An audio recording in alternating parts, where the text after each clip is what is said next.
No one can become a great leader without learning how to communicate. And if you want to become a great person, you have to learn how to speak in public. There's no way you can avoid the task. I truly believe that speaking in public is the fastest way to grow personally and professionally. And in this video, I'm going to share with you how to craft a speech. My speeches have reached millions of people. And if you've seen my TED Talk, you can use some of the techniques that I've used to build your speech. So listen up, because now you're going to learn how to build a speech. The first question I like to ask myself when I'm crafting a speech is why? Why is my message relevant to the audience that I'm about to speak to? And why do they want to hear it from me? Once I define these points, it allows me to create a message that captivates my audience. The second step of creating a speech is to develop a good outline. What I like to do is to take a 3x5 note card and write intro, 3 points, and conclusion. And usually my speeches are in 5 points: the beginning, the middle, the 3 points, or the end. Typically when I like to build a speech, it's easy. I make a point and I tell a story. Make a point, tell a story. Make a point and tell a story. That's the essence of giving a very good speech. One mistake that a lot of people make is that they try to memorize every single word in their speech. This could be a big problem because it gives you that robotic appearance. It makes you seem systematized. And what you need to do is to write it out. Write out some of the key points that you want to share. The phrases, the quotes, the stories, the jokes, anything you can think of. But don't write it all out word for word and try to memorize it. What you want to do is to have some ad-libs, have some quick little short pithy messages that you can share with the audience and be able to try to speak it out without referring to your notes. If you do it correctly, you will come off as more authentic and your audience will be more likely to accept your message because they know that it comes from your heart. Let me give you an example of a speech that I can create right now, just off the top of my head, and the speech is called Why I Want You to Be Rich. The introduction would be something like, I want you to be rich because I believe that abundance is out there and it's time for you to realize that abundance, and if you do, you can become rich. Then I would create 3 points to validate that story. You should be rich because there's money out there and the Federal Reserve keeps printing money. The second point can be that if you keep on working for your job, you're probably not going to get rich. But if you create jobs for other people and become a producer instead of a consumer, then you can probably be rich.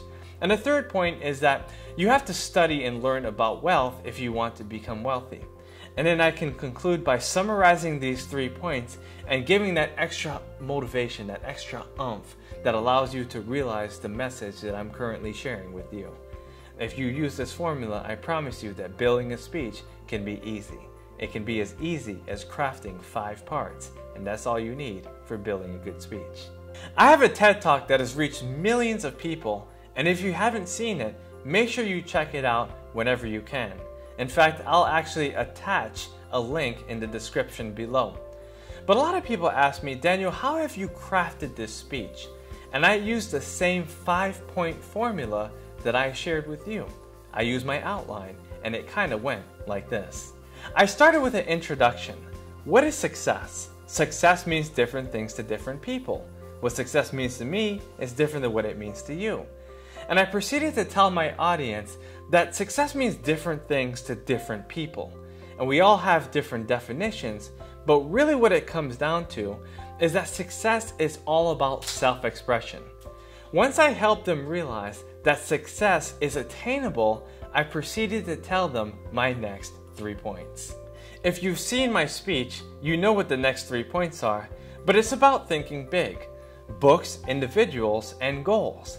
And I told people the stories that I've personally encountered and some statistics and some quotes and some phrases. And a lot of people like my rhymes, of course. But what I can tell you is that after people started to learn how to think big, I concluded my speech by telling them that success was possible, and that's when I went on my little motivational rant that really got people to believe that thinking big is something that they need to take action on. Whenever you're ready to build a speech, take out a piece of paper and write the introduction. Write your points out and try to conclude on a very positive note that leaves your audience in awe. If you do so, you will be able to arouse a standing ovation. Once you write your outline, you have to do the third step, which is to practice. There's so many different practice techniques, but I believe the best way to practice is to just utter, to just speak your outline, and to be able to verbalize it out loud and look at yourself in the mirror. In my first couple practices, I like to record my speech to see what I can do to fine-tune my message. A lot of times I'll practice 10 to 20 times until I feel confident enough to give the speech. I've heard a lot of people who practice their speech so much that they know it word for word and they know exactly what they're going to say when they're ready to deliver their speech. I don't believe that this is the right way, but of course there's different techniques for different people. So you find your best way and try to adapt it for the next time you give a speech. Besides practicing in the mirror, one thing that I like to do is to stare at myself in the mirror for 5 to 10 minutes. A lot of people tell me that I have very good eye contact when I'm speaking in audiences because I'm able to understand exactly who I'm dealing with because I've learned how to deal with myself. The fact is that when you learn how to deal with yourself, you'll learn how to deal with hundreds and thousands of people who are sitting right in front of you. Usually I don't give a speech until I feel really good about it. And the way I know I feel really prepared is when I start sweating, when I start feeling bouncy, when I start waking up early, when I start having a lot of energy, because I know that I know that I know the speech that I'm about to give. And when you know it in your heart, it will come out in your voice and you will resonate with the audience that you are speaking to. The fourth and last tip is to actually go out there and give your speech. Now I know it might sound obvious, but there's a lot of people who don't actually go out there and give their speech. They craft their speech, they practice it, but they never go out there and give their speech. So what I would say is look at a local Toastmaster club or Rotary club or some service club that is in your area and try to go out there and give that speech. Let people hear your voice. Let them resonate with your story and try to get some feedback from people after they hear your talk. If you can, try to give your speech without notes and also try to dislodge the podium. Sometimes people speak really well behind the podium, so if that's your style, cling to it. But what I'm saying is try to do something that is a little uncomfortable, because once you challenge yourself in this field of public speaking, it will allow you to become a much better communicator in the long run. Now you have the tools to create a speech, practice it, and give it to an audience. Whether you're speaking to 10 people or 10,000 people, it's all the same. So be sure to get out there and actually try the advice that I gave you today. If you like this video, smash the like button and share it with friends that are interested in public speaking. I look forward to hearing your speech.